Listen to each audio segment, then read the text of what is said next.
These my dollars make it hurt. What's up, amazing people? My name is Anne Murugi and I am proudly Kenyan. You are listening to For Better 254, a space for young Kenyans to learn and learn with the name of bringing forward a better Kenya for us and for generations to come. That is what's up. Welcome to another episode. I hope you're doing well. I hope you're living your life and, chasing your dreams if you have dreams, and just living your life. You know what I mean? I am okay. I am going through a lot in my life, to be honest, but the Scarlet is a fighter, so we're going to fight. And we're going to keep chasing whatever it is that we're chasing in this life. So welcome to today's episode. On today's episode, I am going to follow up on my last episode. If you haven't listened to that episode, kindly go listen to it. And let me know what you think about it. And what do you think about protest and activism? Because this year, if you believe... Okay, this year, first of all, there's going to be a lot of protests ongoing across different parts of the world.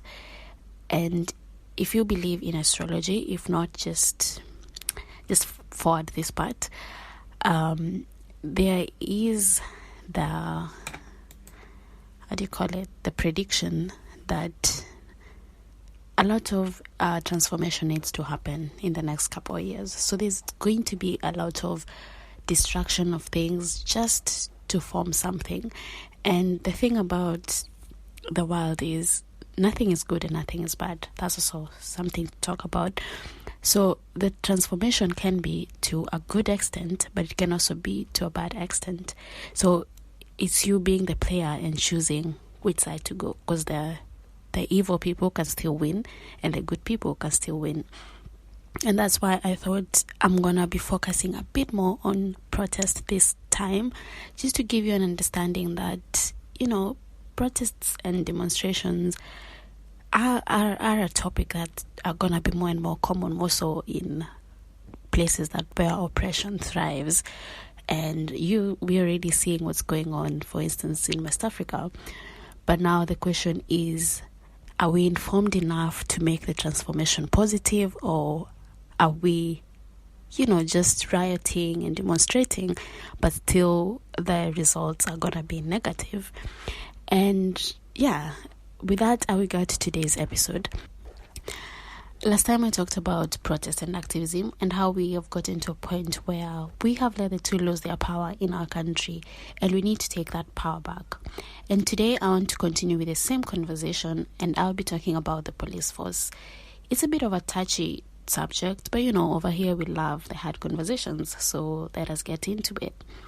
I was thinking how the great enablers of destruction in most of the demonstrations and the great contributor to avoidance of activism and protest are actually the police. And so in my little curious investigative mind, of course I needed to figure out the reason, and as you might have guessed, I found out it all lies with, drum rolls, history. Yes, history. So the police and the whole military system as we know it today was actually a colonial introduction. In fact, it is part of the colonial system. And as you probably know, anything that erupted from colonialism was for oppression purposes. Unless you're still on the bandwagon, elitist idea, please, I do not know how, but I would like to know your thought process on that. So leave a comment. So the police structure was constructed for three main things. One was to destroy anything plus anyone that stands in the way of conquering the colonies. Two, it was to provide the power of protection to the oppressor. And lastly, to silence and, just do a bit of regulation of the oppressed. Now, coming to our country, and I believe across the continent, before this, we did not have a military system designed to destroy, to torture, and to kill its civilians. There was a system that assisted communities' attacks and raids, and these were mainly the warriors. And the approach to this was also not based on quieting people so that they do not talk of the issues they face. To be honest, I think it was more of a peace ritual thing that communities did among their warriors. but I stand corrected. You can correct me for that, but that's what I know and I found out. When the colonialists came, they enforced their idea of the police force, where they employed the military, whose role was to forcefully take from the locals and punish them with killing in case of resistance, and to ensure the three foundations of a police force were maintained. And of course, this worked effectively, however, at the loss of many lives and many resources. And the police were just used as the mouths of the government, and they acted based on the commands, and these commands were always mainly to destroy. And so years on, we acquired this way of dealing with citizens and the same forces and structures guiding the police forces. And the structure that dedicated the police work for those in superior positions and barely for the everyday civilians. That's why you have to leave your occupant before entering a building. That is why whenever there is an outbreak, the police are so fast to go with their rungus, because we copied these things from the colonial system. And to be honest, the whole military complex system is the most strongest and the most expensive system in the world. Hence, the higher you climb in the structure, the more pay and the more benefit. Hence, the sophisticated arms in riots, for instance. Have you guys seen the kind of cars that are used in the protest? The kind of rifles that are used? Have you seen the cars that are across different country borders that are dedicated to the military? That is stuff that cost worth millions of dollars, and some of it is made from some of the strongest materials in the world. It's all accurately curated to destroy any force in the way of power. That's the world we live in today. Third-world countries, on the other hand, are the least beneficiaries of this complex military system, unless you're in a place of superiority, which is kind of weird because most of these military posts are actually in these third world countries. And as you know, it's all because neocolonialism is up in this father, and has had a great influence in penetrating this system. And talking about neocolonialism in this system is also very evident on the kind of trainings that are offered to the police, which, to be honest, are really inhumane. But yeah, neocolonialism. And to further emphasize on this, look at the living condition of the police today. The kind of houses they live in, their salary, which they recompensate with the chai idea that most of us hate. Police are the most bitter and the most angry and the most exploitative people, and they have gained this through the terrible, hectic trainings and the design of the system in itself.